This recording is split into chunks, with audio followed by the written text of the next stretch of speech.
Muito bom dia a todos de novo. Good morning again, everybody.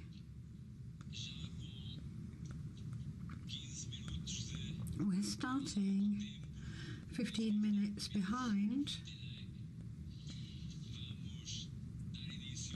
but I would like us now to start our debate in this part session. And we're now on item 6, which is the urgency debate without a resolution, as you know, on the subject of threats to stability, security and democracy in Western Africa and the Sahel. Now we're going to debate this subject. The security situation in Western Africa and Sahel has considerably deteriorated over the last years and is now a source of major concern for all of us. And that's why the Bureau decided to put this urgency on the agenda. The presence of terrorist groups, attacks against civilians, has led to many people being displaced. They require humanitarian assistance and development aid. Even before the escalation of the violence, the region was already facing various challenges: poverty, food security, inefficient social services, and the consequences of climate change. In spite of various international missions and the efforts of the Sahel countries, the security situation remains unstable, with the constant expansion of terrorist groups throughout the whole of the region. And to exacerbate the situation more, there were various coups d'etat in the region over the last years, which undermined its security even more. In this assembly, it's our mission to clearly reaffirm our respect for national constitutions and for democratic principles, and that it's fundamental that we have these to guarantee peace and stability. Today's debate will be centred on the combined threats to stability, security and democracy which Western Africa and the Sahel region are facing, and how these can be combated. In order to deal with the complexity of the situation, we have to look at the strategies based on the link between humanitarian aid, development and peace for lasting sustainable development throughout the region. We will also need to combat the profound causes of violent extremism and insecurity. Today's debate will also discuss the role of the different missions, international missions, their mandates, and particularly those of the EU. Now, we're aware of the fact that not all of us have the same view of this situation. And yet, I am confident that we do all have the same objective, the objective of achieving peace, stability, and security. I will now be passing the floor to members who are on the list, the speakers list. And I will start by passing the floor to Mr. Domba from the Cameroons for 3 minutes and 30 seconds. You have the floor, sir. Go ahead, please. Merci, honorable co-président. Thank you, co-chair. Ladies and gentlemen, the threat to stability and security in the Western Sahara is unfortunately moving across to the countries of Western Africa and may not be limited to those countries only. Cameroon feels impacted. In the Gulf of Guinea, illegal fishing and pollution are putting our countries in danger. In Cameroon and Chad, we observe an increase in armed groups' terrorist acts being done under the eyes of the international community, but how can we understand the attitude of European countries who say that they are our friends, that give accommodation to those who commit terrorist attacks, attack hospitals, kill innocent women and children in complete impunity, whereas the foundation of our partnership is justice. The lack of initiative on the part of our European partners means that there is an increase in suspicion and recourse being had to emergency measures against terrorism. Ignoring this is jeopardizing peace in Chad and Cameroon, which are important pillars in constructing peace in Western Africa. Thank you very much. Ladies and gentlemen, this is the proposal of the Cameroon delegation, which reflects the situation in the Western Sahara and Western Africa. Thank you very much, and I'd now like to pass the floor to a member of the European Parliament, to Mr. Michael Gala. 10 minutes, sir.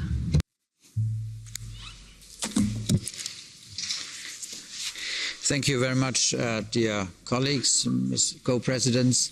I listened to what our colleague from Cameroon just said, and he is right in the description of the situation. And what you described for Cameroon and Chad is valid from Mauritania, Niger, Mali, Niger, Burkina, and neighboring countries, because this phenomenon of terrorism and of destabilization is a phenomenon that is active in the entire region. And we would have, from the European side, been very much prepared not only to talk about that, but also to formulate some language, because there is a reality on the ground. If I look to Mali, there was an invitation many years ago from the Mali government, both to France and to the European Union, and we arrived and tried to be helpful. I recall many years ago, because I know my friend Assarid Mbakawane since probably almost 20 years, he was one of the first who informed us many years ago of instability in the north of his country and asking us to do something. I recall that. But I also recall the unfortunate situation later when he was president of his own parliament and present in Brussels when one of the many coups occurred in Bamako. And I recall, dear colleague, how insecure you felt. What shall you do now? What shall you do now? Sorry for that. What shall you do in this?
my mind is to be very clear. Either we stand on the side of democracy and of elected parliaments, or we are on the side of the putschists. There is no way in between. You cannot be half pregnant, you cannot be in between those basic principles. Either you support the result of an election that has taken place, or you take the sides of the putschists. But we as a European Union should support all those who are on the side who defend the rule of law and the democratic legitimacy in any country, and not make any false compromises. And we should make a difference also in the support. It must be different when there is a coup and a country leaves the path of its own legality, and over there is not a coup, where a government is struggling to survive and keep the legitimacy in the country. And so far, we must make indeed a difference. And I'm not ready to just look away when we are in a situation like we see it in Mali and Burkina, and we cannot simply do business as usual.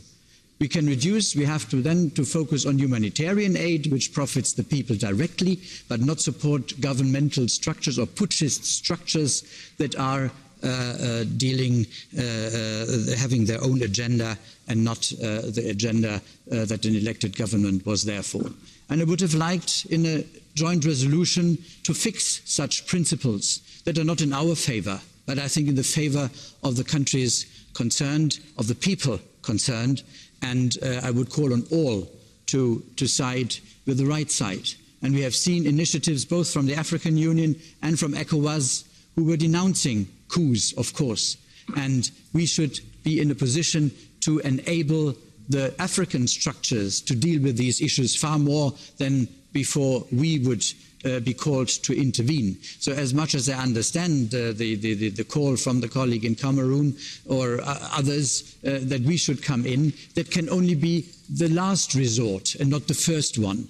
But as I said, I'm very much prepared to support efforts that come from within Africa to stabilize situations. And in this regard, I think we need to be more creative in order to enable the structures concerned, be it ECOWAS or in other regions, to do their job on behalf of those who are legitimately in charge of their countries and not the ones who are taking over in an illegitimate way. All these things and principles, I think, they could have and should have been enshrined and be formulated in a joint resolution, but there was, at least amongst some on the ACP side, not the will to have it.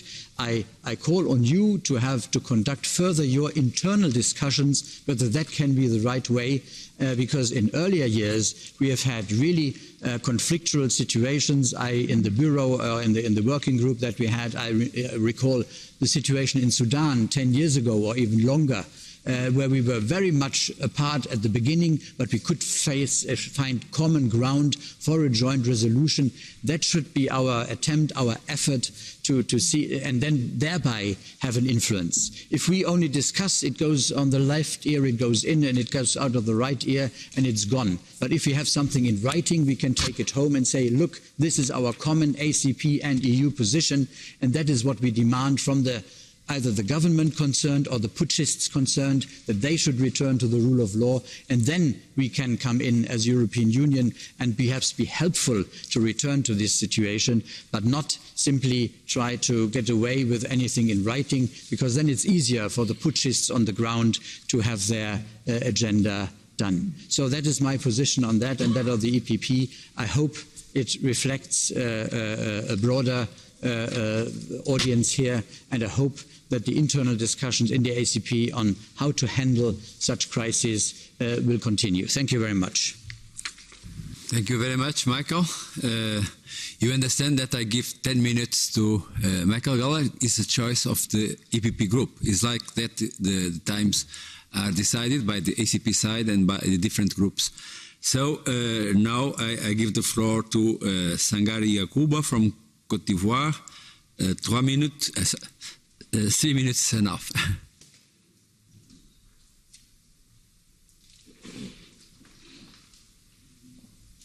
Where is it?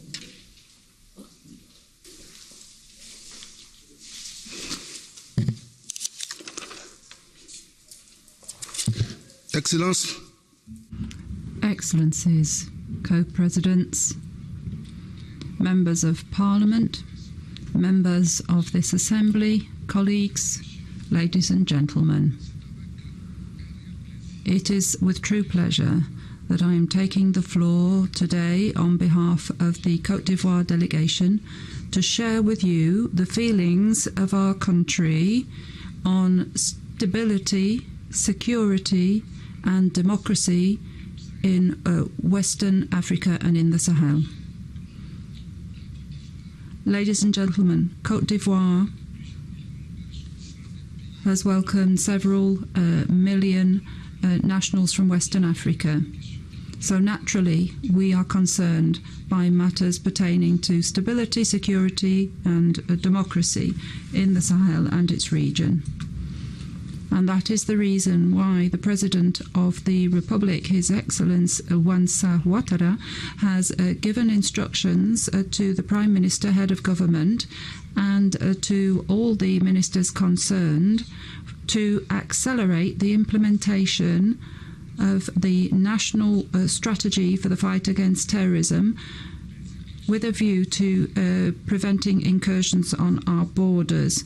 He also considers that international cooperation should be given privilege in order to gain efficacy in our fight against these barbaric acts that fragilize our democracy. In order to create that synergy in action, our President feels that we should encourage more active participation on the part of our country in the initiatives which apart from Côte d'Ivoire, includes Benin, Burkina Faso, Ghana and Togo.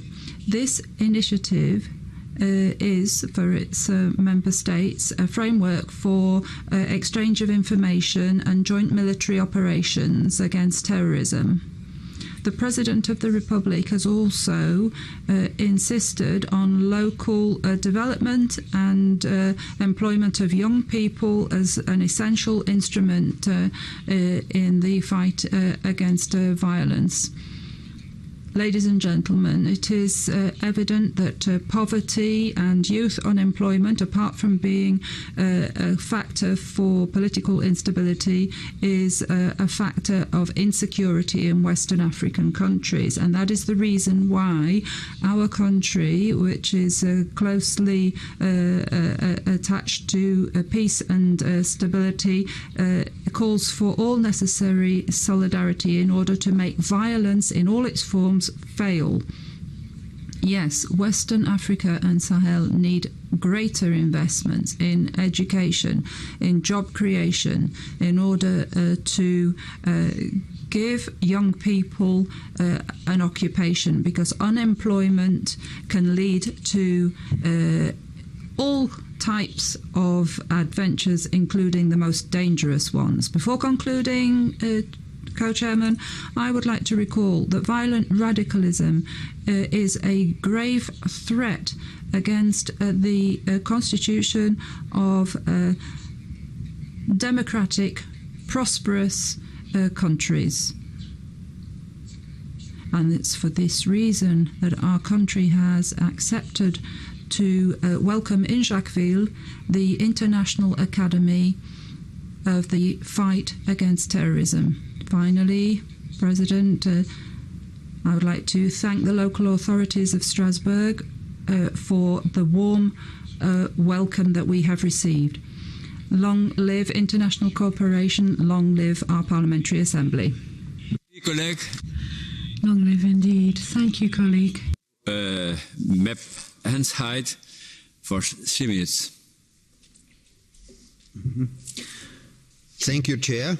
And I also want to thank the previous speakers because they expressed how urgent it is to deal with the situation in the region and about the needs for immediate action, that there are needs for immediate action in the region. So I'm very sorry and disappointed that we will not be able to vote on a resolution together and sending out a clear message from this assembly. It could have been a strong resolution showing our common ground. and clearly expressing support for a comprehensive engagement by the European Union. And it could also have been a strong support for local people and the state of democracy in the region, as the situation of the population is very alarming. But I'm very thankful for this exchange and very thankful for the opinions of the ACP members and parliamentarian colleagues.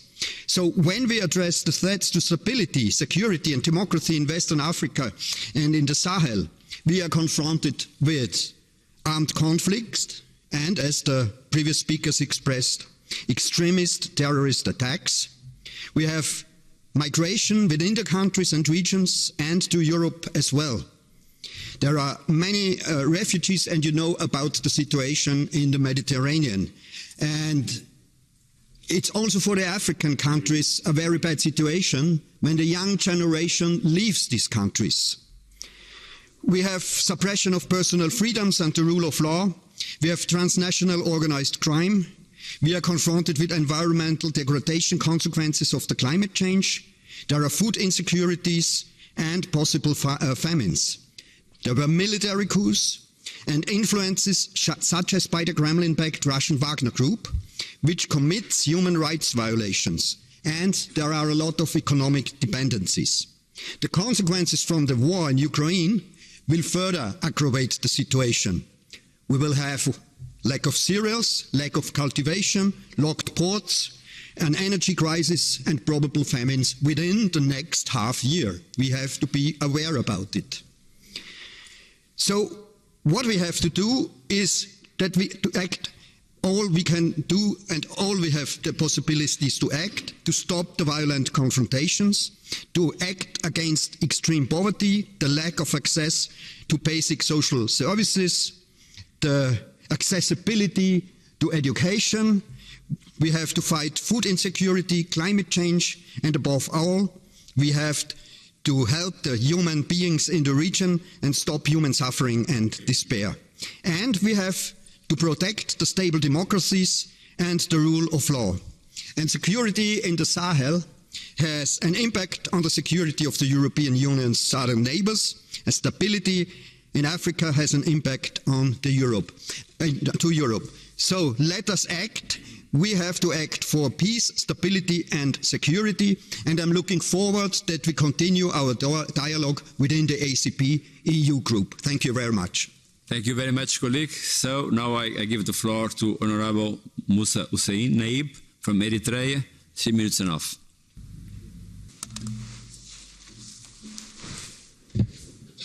Thank you, Mr. Co-President, for giving me the floor.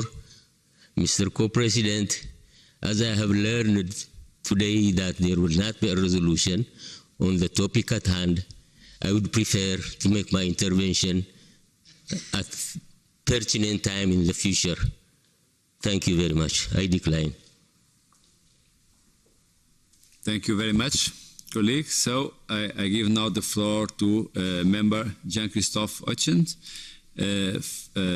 for 5 minutes, please. Merci, cher Président, chers collègues de l'APP. Thank you, President, colleagues. We're in a difficult situation in the region. We're all aware of that.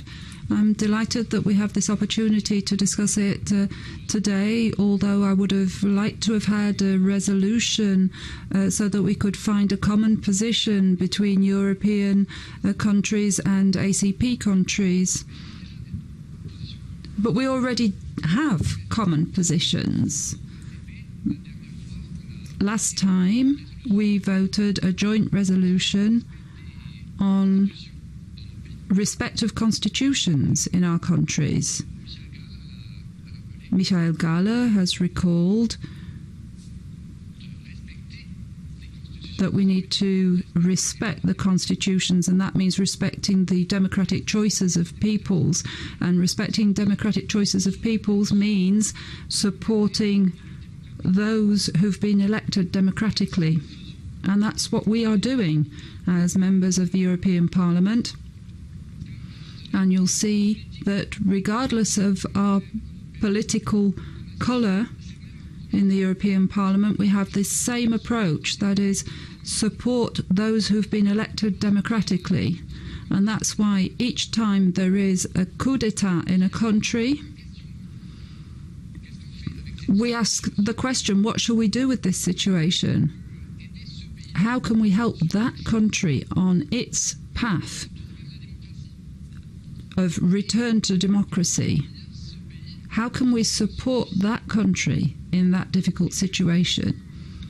And I can tell you that we don't always know the answer. We don't always know how to help. We need you to tell us what to do sometimes, but we're happy to help.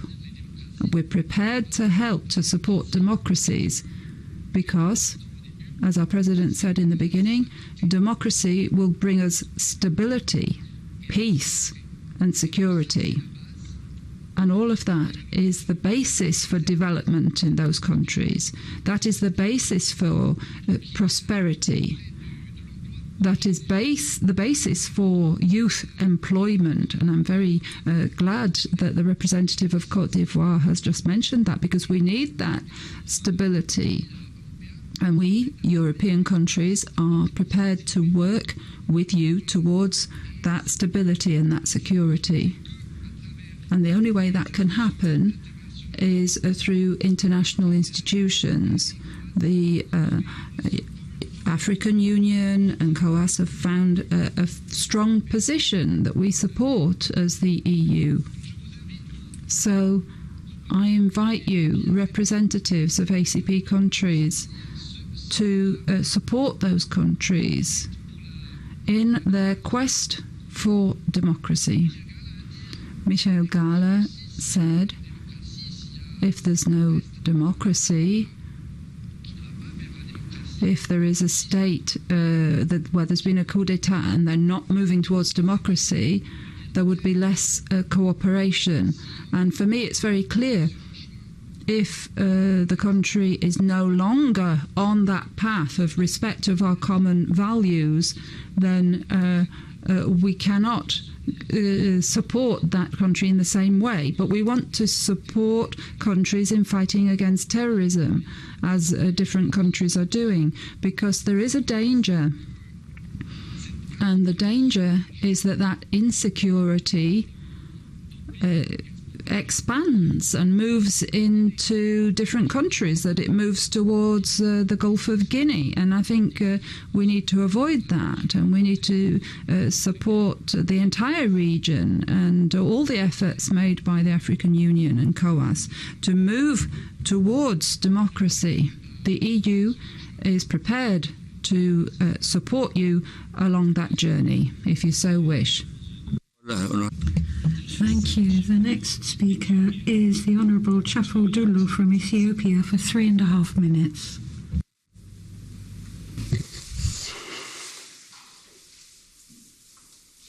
It's open. It's open, okay. Thank you, Mr. Chairman. Ethiopia does recognize the challenges faced by our brothers in Western and Sahelian Africa. And that is why we support the position taken by the African Union and the ECOWAS, who have taken up the matter very seriously and are trying to deal with these challenges in the region.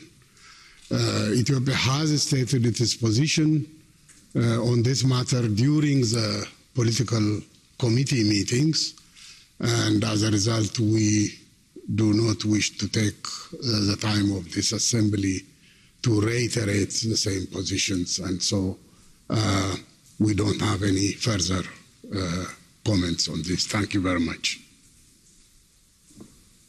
Thank you very much for your statement. And now I give the floor, je donne la parole to my colleague, Madame Rivasi, for 2 minutes. Merci, Monsieur le Président. Thank you, President, colleagues. So we're talking about stability, security and democracy. These are terms, it's true, that go hand in hand, because if you have instability, you don't have democracy. If you have insecurity, be it food insecurity or any other kind, there's no democracy. So these terms really are interlinked. So I'm wondering, why do we have insecurity? Why? And the first thing to note is poverty. It's linked to poverty, the fact that there's no public services, or that there's climate change, and now there's competition for land and water. That leads to destabilization in these countries. And now with the crisis in Ukraine, we have food instability, and colleagues have said this can lead to famine. And what creates instability? Well, it's the feeling of injustice. Colleagues were talking about social justice, the fact that we need to look at tax avoidance. Why do we have people in governments that can purchase magnificent villas? I mean, it's not just in Africa, it's the same in Ukraine and elsewhere, but these are things that cause instability. And I think we really need to go to the core of corruption and environmental crimes. And what really concerns me at the moment is food security. We've always defended bilateral agreements for Europe that haven't given us food sovereignty. If there's a crisis in a certain place, if people don't have food, then obviously there are going to be social movements, and then young people who don't have jobs, what are they going to do? They're going to turn towards people who are going to give them weapons or money. Whether it's jihadists or other movements. This is what destabilizes countries. We need to look at all three of these concepts, so they all go together. And in all the projects funded by the EU, it needs to make sure that it looks at... Thank you very much for your passion. Alban Obanji from Gabon, 3 minutes enough.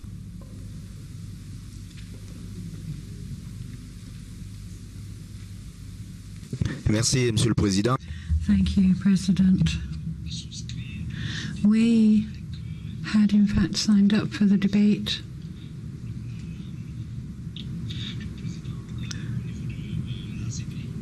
with the ACP President rather than the current subject. That's what we actually wanted to be speaking on, not this debate. Thank you.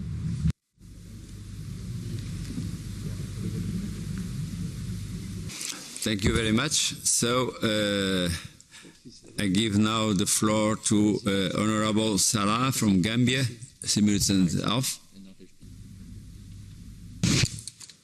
Thank you very much, Honorable President. On the 15th of April 2005, 27 ACP states met in Bamako to sign the charter that established the ACP Parliamentary Assembly. And during that period, the president of the Malian Parliament was Ibrahim Boubacar Keïta. And he emphasized the development that had taken place, which, as we examine the history of the ACP and the EU relation, I will read. But where is that president today? That is the issue of stability and security and democracy. The problem of democracy is the absence of the state in most parts of our countries. We will not see schools, hospitals, police, nothing whatsoever, because of underdevelopment. And as long as there is that underdevelopment, there is the danger of instability and insecurity. But to address it is to empower the people. How do we create a sovereign people that would gradually take charge of the destiny of each of our countries is the route towards ending that instability and insecurity. And therefore we must nurture democracy in each African country. power owned by the people, and a conscious people who are not divided into ethno-linguistic groups, into religious groups, into sectionalist groups, but people who develop a sense of nationhood. We have become sovereign republics, but we have not created sovereign people. That's our problem. And that's a challenge we must address. You cannot address that for us. We must interrogate ourselves and chart a path which will make our people to take charge of their destiny. But in doing so, we need the collaboration of people who respect us, who will understand that we have the capacity, but we have challenges, who will take the challenges with us and move forward. ECOWAS has already the instruments that shows that we should not accept unconstitutional takeover power. But they are also moving in a direction where people establish 2 terms and then violate their own constitutions. So in essence, we must begin to develop principles and accept those principles. But in this forum, the danger always is dictation, imposition, rather than allowing us to lead. Others try to think that they are more democratic than us and they're trying to lead us. So at a point that they do not hear us. We hope that this assembly that you are killing now should have been the institution where we can collaborate and develop common values and inject those values in our own countries. I had said it here. As we pass these motions and resolutions, we take them back to our national parliaments, make them domesticated. This is the trend that we were taking. But you have killed the very parliament that could have facilitated us using our common knowledge to shape the destiny of not only our individual countries, but our collective community. Thank you. Your support for dialogue and collaboration, you follow trying to find and to follow our meeting with this ADN and with this perspective. So I give now the floor to Honorable Gray from Liberia, 3 minutes and a half.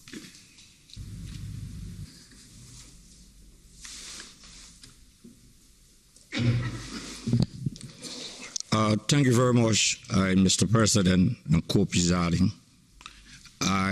We are happy to be in this meeting today, but let me begin by stating emphatically that the Republic of Liberia has been very clear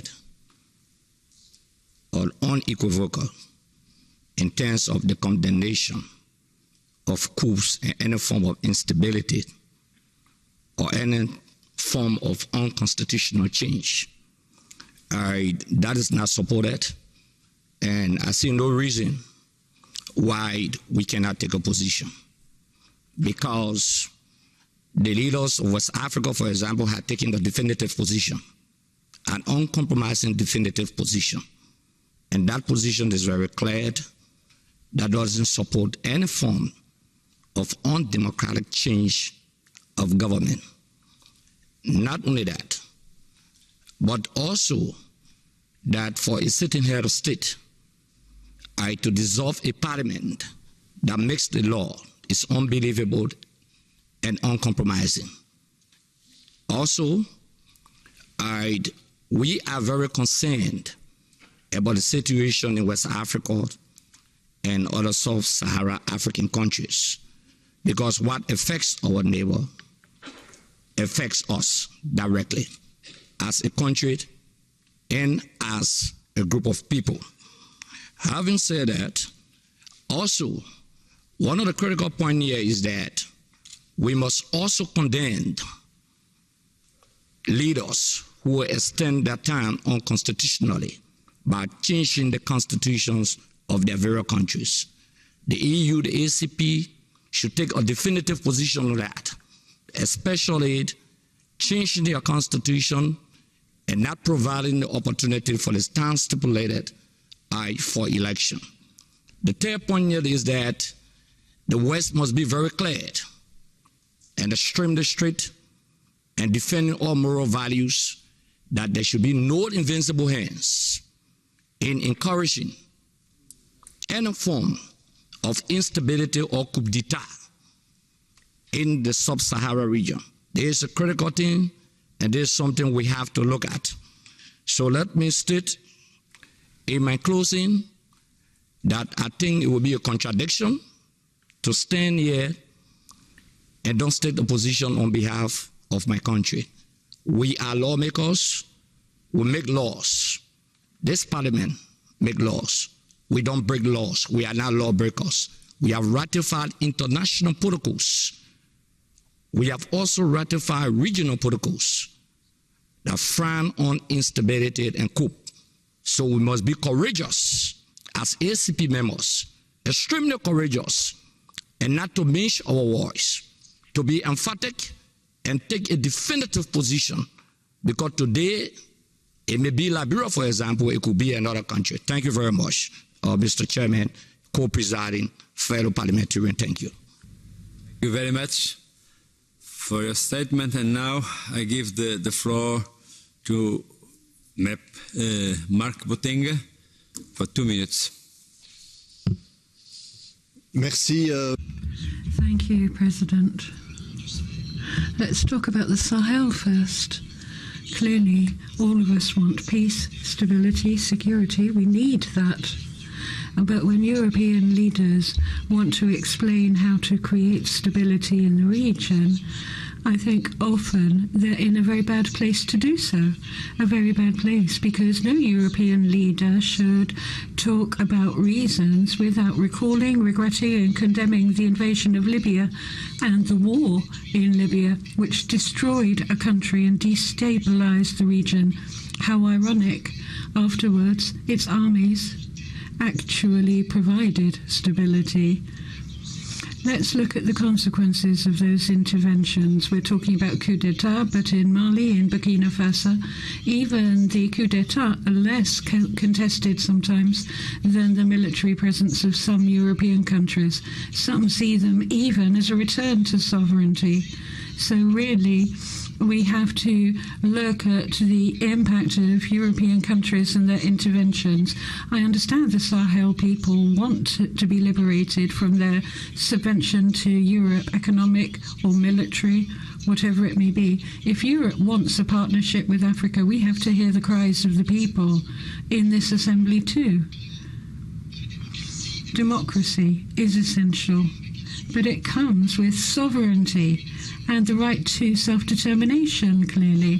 So please, let's bring to an end neocolonialism and the indebtedness that strangles countries, the looting of natural resources, but also of fish in the seas by European vessels.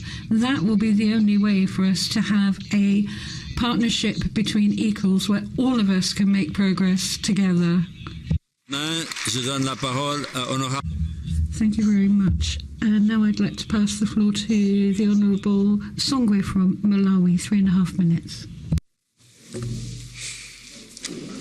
Thank you very much, co-presidents, for granting me the opportunity to contribute on this very important topic. Co-presidents, Malawi believes and strongly so that peace and stability of nations are major prerequisites for any meaningful and sustainable development. The continued instability due to security threats in Western and Saharan Africa has far much ramifications not only in that region, but also on the entire African continent. Malawi, as a peace-loving nation, would like to see that the region is assisted to maintain peace, stability, and flourishing democracy. In order to achieve this, Malawi proposes that our partners in the EU should inter alia help the region by investing in education, commercial agriculture, meaningful trade agreements that provide a win-win situation for both parties, and the job creation projects and programs which are key for poverty eradication and social exclusion. These are the vices that are forcing young men to be motivated to engage in violent activities that destabilize our nations. And at the core of all this instability, Mr. President and honorable colleagues, we should not forget the fact that poverty is the root cause. And poverty, to some extent, has been encouraged, has been supported because of the interference, involvement, and because of the instigation by other external forces. Unless and until we address these issues with truthfulness and courage, the issues of threats, security, and insecurity and instability will continue to preoccupy our agenda in this assembly.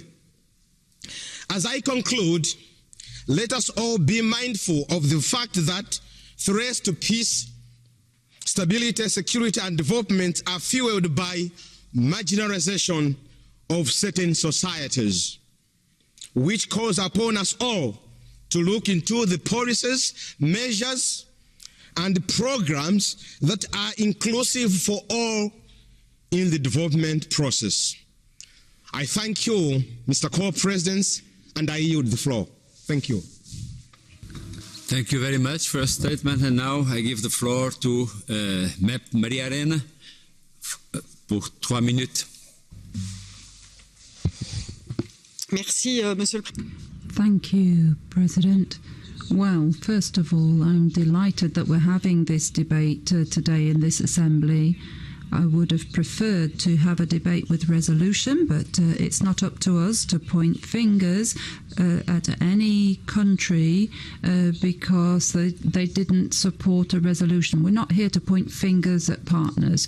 We're here to build together and think together about solutions. It's true that the Sahel region is confronting different challenges. The climate challenge with movement of populations that no longer have access to their land, the governance challenge with peripheral regions not taken into account, the exploitation of resources with a lack of distribution of the yields to populations that are being deprived of their land, deprived of their life, because often those exploitations lead to ecological disasters, meaning they can no longer live on their land. They become poor, and all of that favors organized crime surrounding trafficking of drugs, weapons, human beings, which all falls under this jihadist or religious tendency, which enables that religious justification to bring in those people. Now, lamenting this will not enable us to provide a solution. We need to understand why populations today prefer coup d'etat to democracy. We should ask that question. We should ask ourselves about democracy. Is it democracy? Was it not a false democracy, often supported by Europeans as well? Why do we have this anti-Western feeling in that region today? Let's ask that question, rather than just thinking that there's propaganda, that maybe Russian propaganda, it exists not only there. Political parties in Europe have been financed by Russian propaganda. So, yes, it exists. But is that the only issue in that region? No, there's other things. So let's assess the situation. Let's see what has been done well and what has been done badly in that region, so that we don't continue making the same mistakes. That's the aim with today's debate. Thank you to colleagues for putting this on the agenda. We need to continue to work together. Thank you. Merci, Marie. Thank you, Marie. And now I'd like to pass the floor. Honorable Imbarkaoue from Mali for 3 minutes. Merci, Monsieur le Co-Président. Thank you, Co-President. Co-President, I've heard what people have said, and I share what people have said, particularly what Marie has just said and what Mark said. What's happening in the Sahel today? In Mali, Burkina Faso, Niger, moving towards Benin, Togo, Côte d'Ivoire. What is it? It's the consequence of what has happened in Libya. I draw the attention of the JPA to this. In 2011, we should have avoided sending NATO to Libya. I said if Gaddafi dies, it will be difficult for Mali, and that's exactly what's happening now. We have called upon France. The Sahel operation arrived. They stopped terrorism from Kona. It was to progress to our lands. The mission was to recover all our land. But when we got there, Serval said to the Mali soldiers, you stay here, you do not progress. So the French military progressed only that far. So they started creating problems in our country. We didn't ask Serval to leave Mali. We didn't ask the Akuba force to leave Mali. But we evaluated the results and those armies, and we understood that terrorism is not reducing. Today, there's no stability in Mali. There's no security in Mali.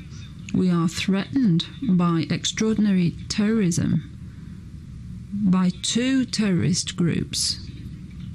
The ACME group, first of all, attacking Malian forces, attacking the army from the border of Niger to the border of Burkina Faso. We're combating Islamic State, dispersing millions of people, and these people are the worst criminals you can imagine. They kill civilians as if they were flies. 500 civilians were killed in the region. Tuareg civilians, just last week. So, President, we're doing what we can to fight against terrorism with the means at our disposal. We've tried to get armed via the European Union. We've tried to get helicopters from the EU, sophisticated weapons, but the EU has refused to give us those weapons. Why? We had to go towards other partners. We have weapons now, enabling us to fight against terrorism, and we will continue to fight terrorism. In Mali, we will put an end to this terrorism.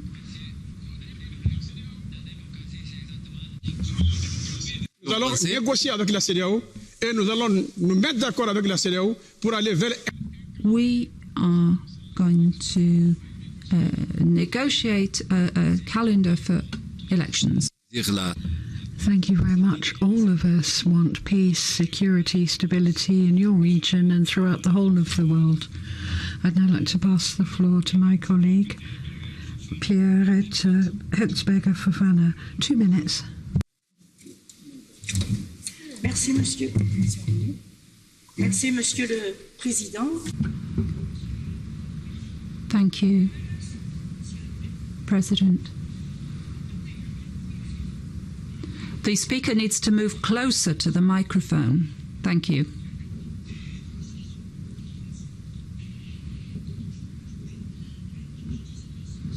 Thank you, President, Co-President, and members of the Bureau. The threats with poverty, lack of access to social services, climate change and armed groups is leading to instability and insecurity.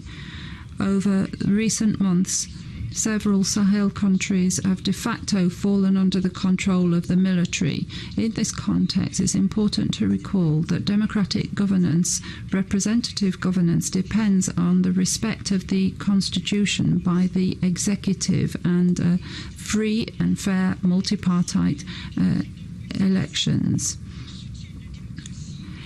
Citizens in Western Africa support democracy and democratic process. A global response to the challenges facing the Sahel and Western Africa needs coordination between security, climate and development policies.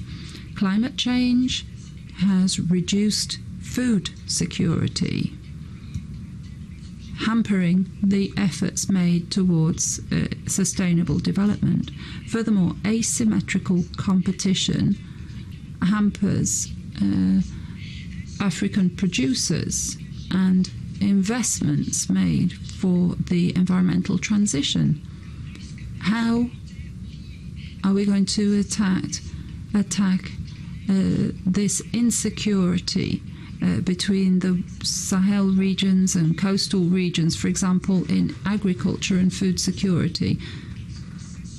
We need to ensure that investments in policies do not diminish stability locally. The Sahel is confronting challenges at the moment that we need to face together. Let's ask ourselves the questions about democracy and instability in these countries. We call upon all EU member states to shoulder responsibility by abstaining from any weapons transfers that may lead to violations of human rights in Western Africa and the Sahel. Thank you very much. The next speaker. Honorable Amadou Dioufo from Niger, 3 minutes.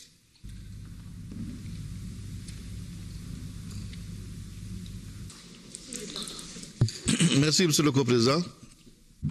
Thank you, Co-President. Well, while we're talking here, there are losses and massacres in the Sahel happening as we speak. As a representative of Niger, I can say that we're facing challenges with Nigeria and Cameroon. In the north, we've got the trafficking of human beings, drugs, weapons, all kinds of trafficking.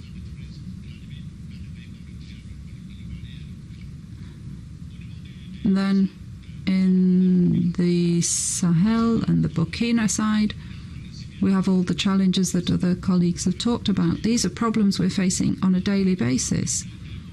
We have movements of population, mass movements, leaving territories under the threat of the jihadists, problems of education, health, occupation for young people.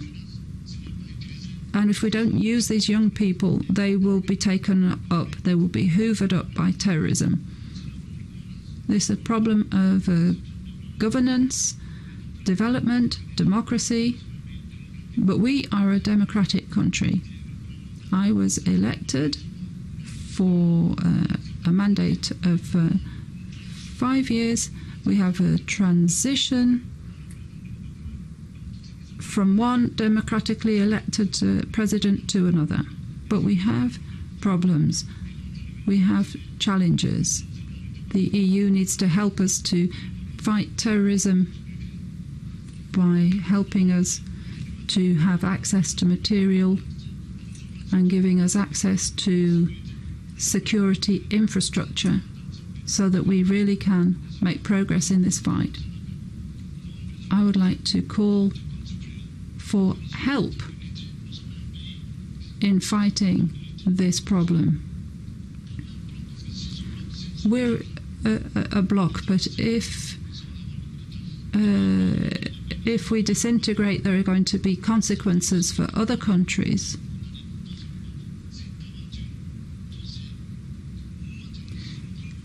If all these terrorist movements come together, we'll no longer be talking about Europe or Africa or democracy. So help us, please.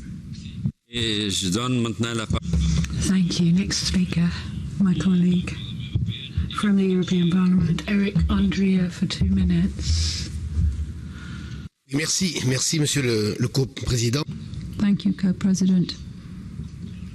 I think we need to bear in mind what our African representatives have said. The Mali representative said this with great vehemence. I think we need to be humbled as Europeans. Have we done everything right? The situation shows us that we have not, evidently. Have we implemented actions to serve public interest or the interest of the majority or the minority? I think we can no longer ask that question now. Have we attacked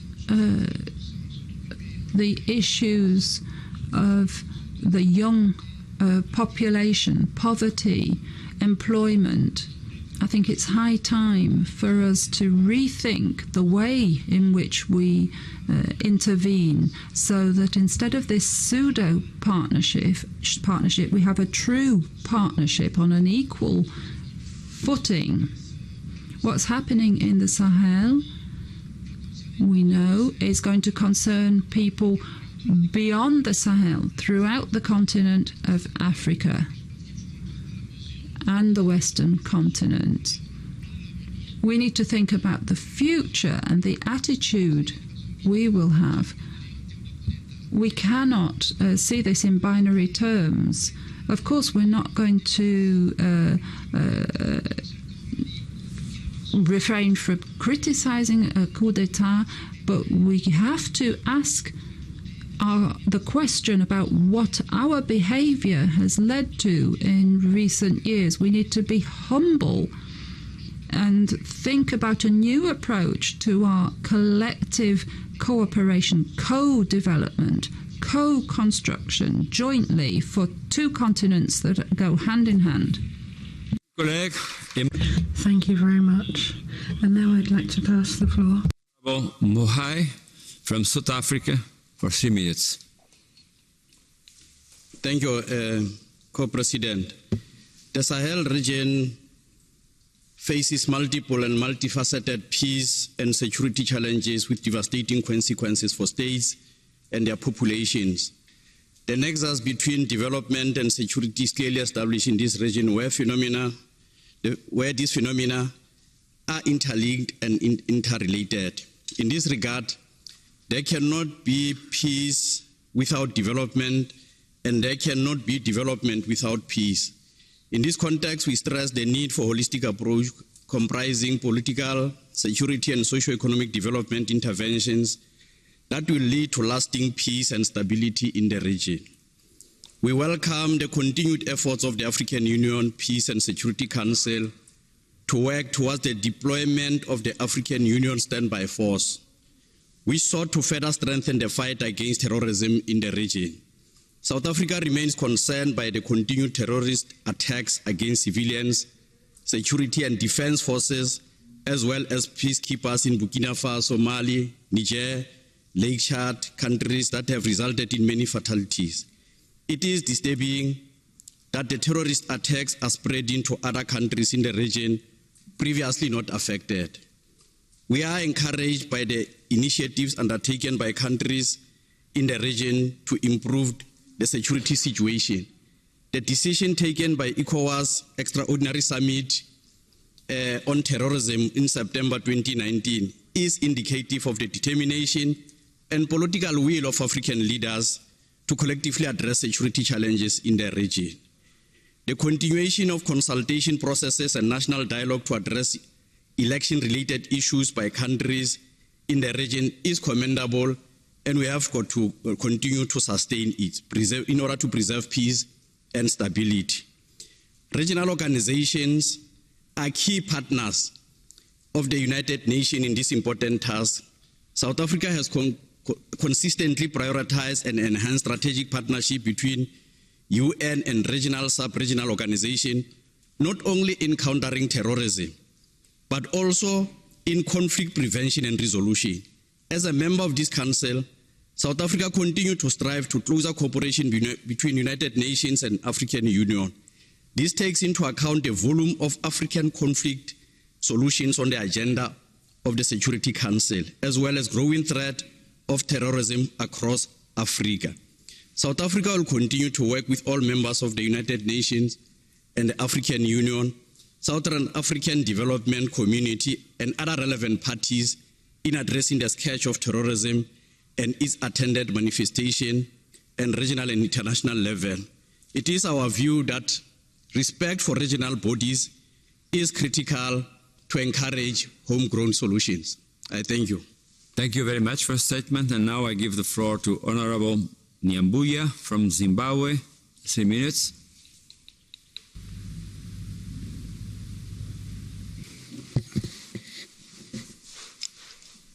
Thank you very much, Co-Chair, for giving me the floor.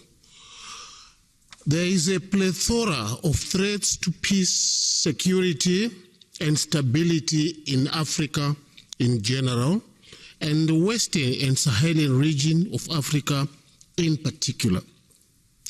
These emerging threats in the fold of criminal activities across borders, organized crime such as trafficking of drugs, weapons, human beings, as well as democracy and governance deficits and terrorism have become a major cancer that potentially could overturn the hard-won economic gains, democratization, and regional cooperation, as well as undermine future sustainable development efforts. Chairman, COVID-19 pandemic, religious extremism, climate change, amongst others, also compound the situation. There are increasing issues such as climate change threats to human health, food and water security, and socio-economic development in Africa, and mainly because of our over-reliance on climate-sensitive farming and pastoralism, as well as low adaptive resilience capacities. Accordingly, we urge parliaments throughout Africa to use constitutional mandates to explicitly oversight on governments and to increase ambition through nationally determined contributions and implementation of the Paris Agreement and its subsequent renewed commitments at the Glasgow COP26 in their entirety, and we must prioritize these. We would also like to commend the efforts which have been made by ECOWAS in this particular sub-region, and we would like to commend also the efforts which have been made by the AU Peace and Security Council. Chairman, peace and security in Western and Sahelian Africa is also of Europe's interest. There are historical and economic links, thus the partnership demands collaborations and cooperation between organizations for their mutual benefit and multilaterally. I thank you. Very much. So I give now the floor to the member of the European Parliament, Janina Osiska, for 2 minutes, please.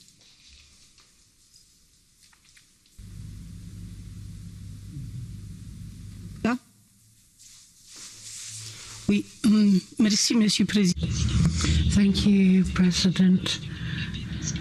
I do apologise. I can't stand. I'm in a wheelchair. I would like to come back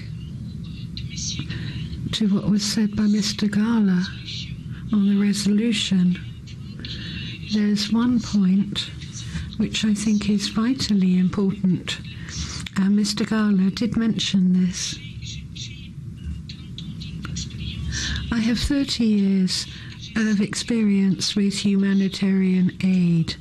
I know when people go to organisations or local governments, then when money arrives at that level, it's very well used.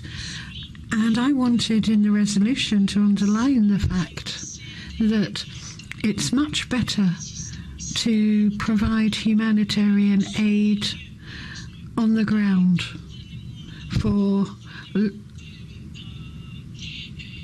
local governments and local humanitarian organizations. If you look at Ukraine and Poland, and if the money goes directly to governments, it's unlikely the money will be well used. So please have more trust in local government level in Africa and humanitarian organizations. We have a great deal of experience and we know how to best use any money that arrives at our level. Thank you. Merci, collègue. Et maintenant... Thank you very much. And now I'd like to pass the floor to Mr. Euclides Varela da Silva for 2 minutes.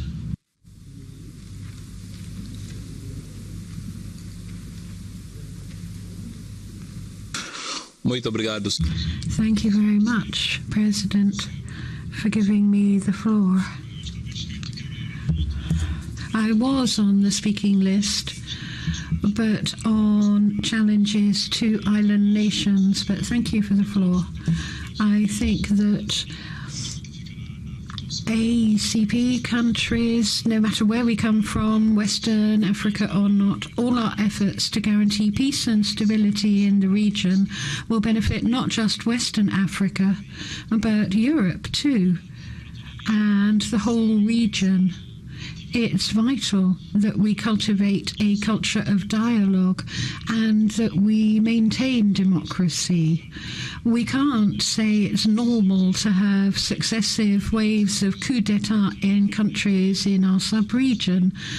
I think it's time for us to try to ensure dialogue to resolve these conflicts, and the military too needs to understand its role and leave elected politicians and civilians to guide the destiny of our countries. And I think that the support and commitment not just of ECOWAS countries is vital, but also of Europe, if we can achieve our objectives, peace not just in the region, but beyond the region too. Thank you. Merci. Obrigado.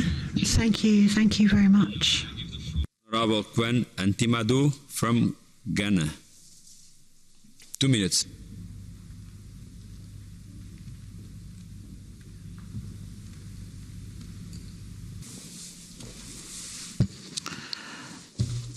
Thank you, Mr. Speaker, Mr. Chairman. Ghana has a strong interest in the stability and security of the African continent, even more so in our neighborhood.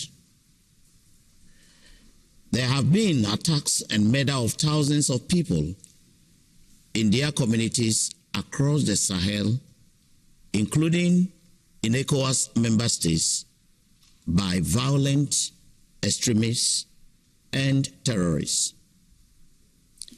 There have also been the displacement of whole communities, either by the activities of these terrorists or violent extremists, or as a result of climate change. A typical example is the shrinking of Lake Chad, which has caused irregular waves of migrations to Ghana and other coastal states. We cannot also discount the flow of small arms and light weapons that accompany those flows of people and terrorists. In addition, we face threats to maritime transportation and installations in the Gulf of Guinea. All these have impacts, large and small, on our ability to develop as a nation, including achieving Ghana Beyond Aid agenda. We cannot realize the benefits of the trade under the African Continental Trade Area if terrorists, violence, insecurity, political upheavals, and coup d'etats disrupt trade and the industrialization agenda that should support increased trade and employment in our countries. Thank you, colleagues. Sorry you use your time. Thank you very much. So now I give the floor to Honorable Alpha Diallo from Guinea. 2 minutes.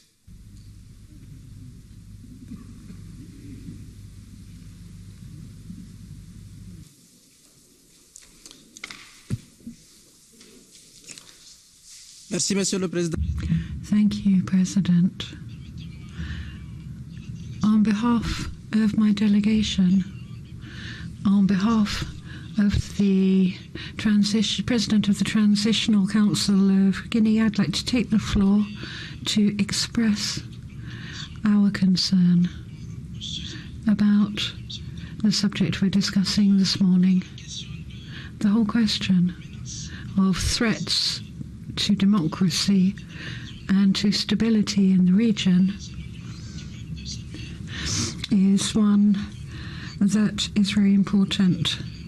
And we welcome the fact that our parliamentary colleagues from Europe have an interest in what is happening in our region, but their interest has to be backed up by facts and the real situation in the region. What do they know about our region?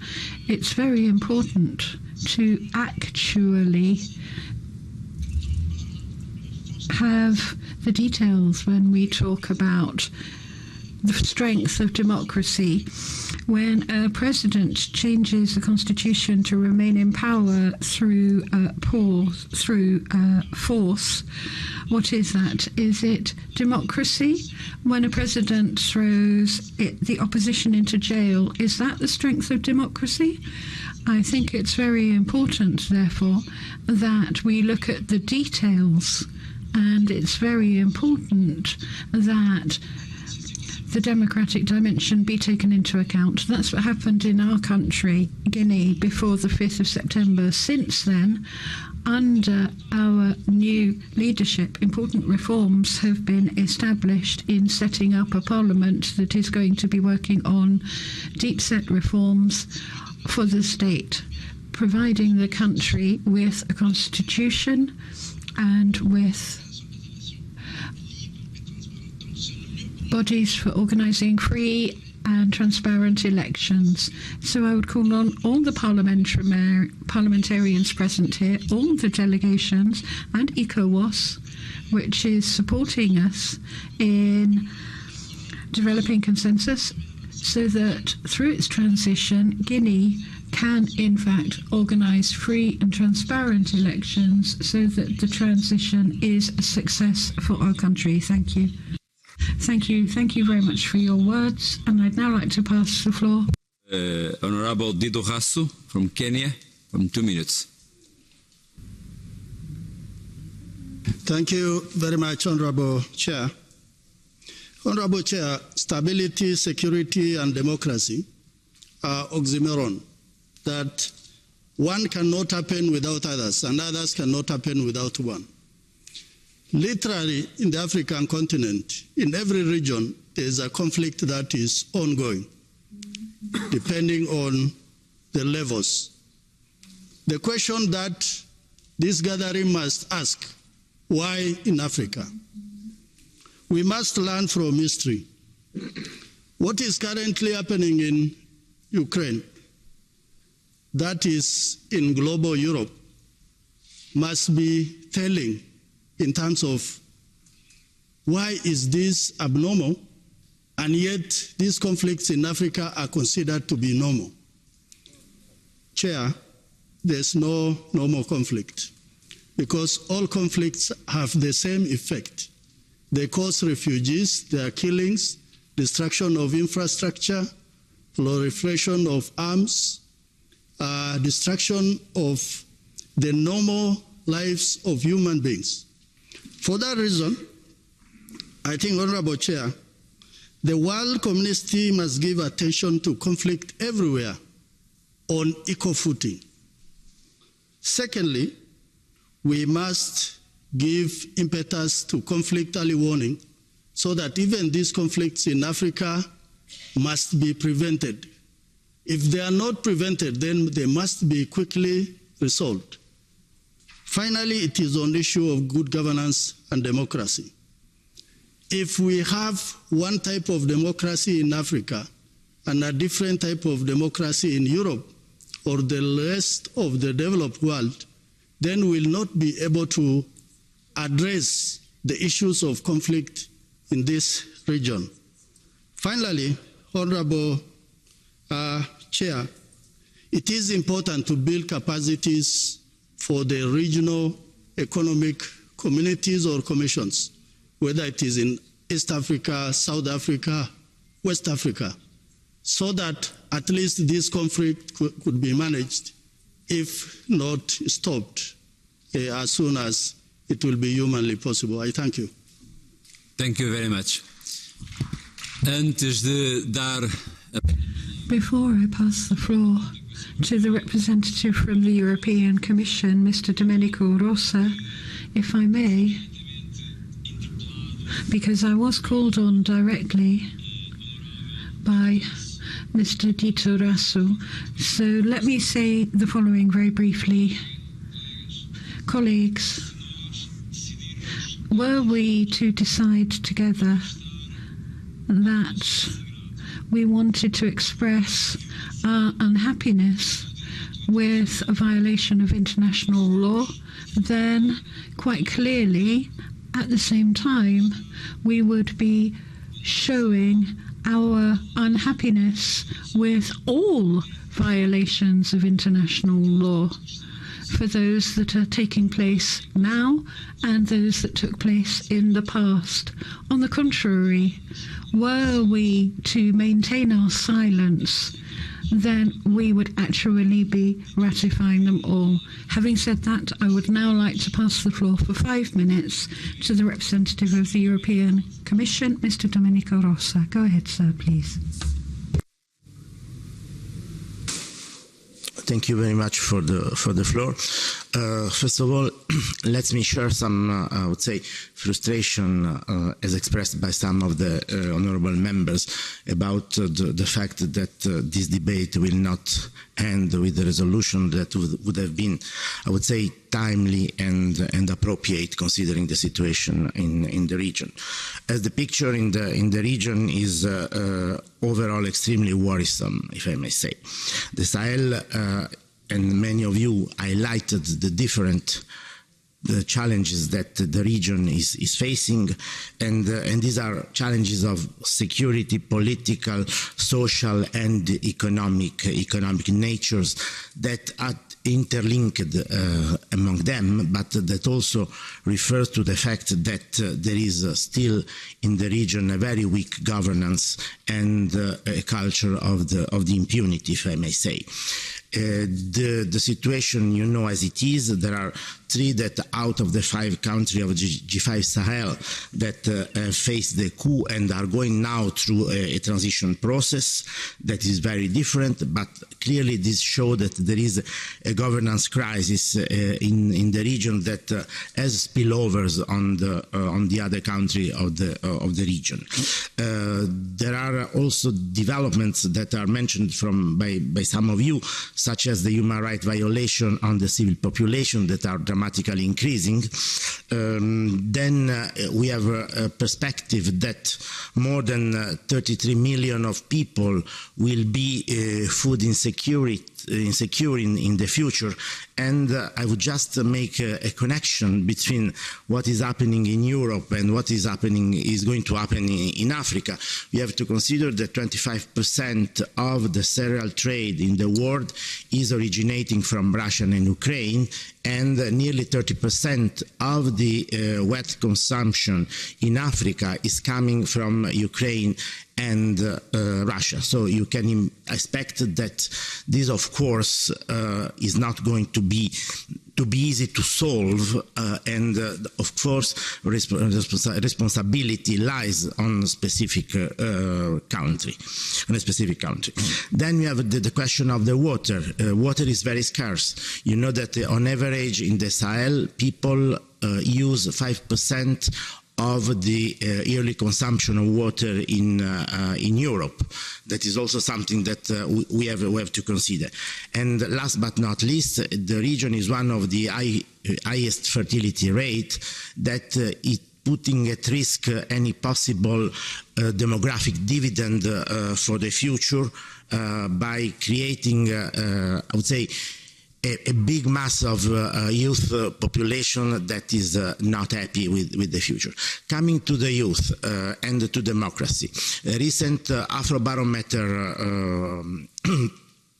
results show that young people still believe in democracy in principle, but they are losing faith in how this democracy is implemented, and this is, I think, is something that is very important, because in particular with the jihadist influence, what is changing is the thinking of the society. And I think that in spite of the fact that we have people that would like to come to Europe because see Europe as a possible model and a kind of economic heaven, what is changing is dramatically how the state could function on the spot.